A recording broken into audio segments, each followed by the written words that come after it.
አንብብ። እሺ ና ኦሮ ና ይላል። ና ነው የሚለው። ይሄ በመቼ ነው ይሄ እንደዚህ አይነት ና የሆነው? እሺ በመቼ ዘመን ነው? ና አላህ ብለህ እንደው ሌላውን ተውና ለአላህ እንኳን ብለህ ይሄ ምንድን ነው የሚለው? ይሄ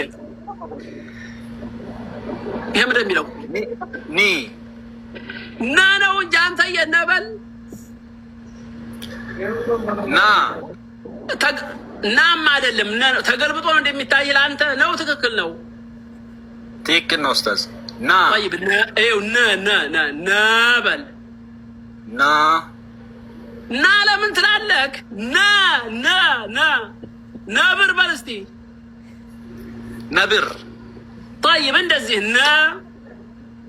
ና ኧረ መገድን እንደው ስንት ሰው አለ ነብር ብለን የለ እንዲ አሁን ናብር ና ሳይሆን ነብር ና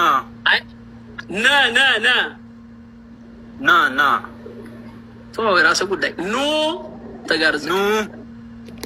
እሺ ለጥቆስ ጎበዝ ለጥቆ ጎበዝ። እሰይ ና ጎበዝ ለጥቃስ ኒ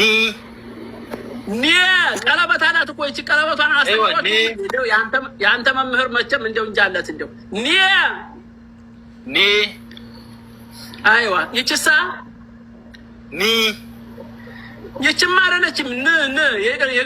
የገንዘቧ የብሯ ኒ ላ ነች እንጂ ባንክ የብሯ ባንክ ኒ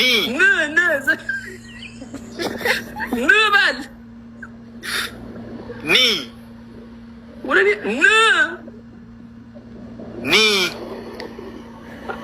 በል ላስወጣህ ነው ወዲያ። እኔ በቃኝ። ኒ ኡስታዝ ኒ እኮ አይደለም ባንክ በል እስኪ ባንክ። ይሄሳ ኖ ጎበዝ። طيب አሁን እነዚህን አይተሃል። አሁን ወደ ፊደሎች እንመጣለን።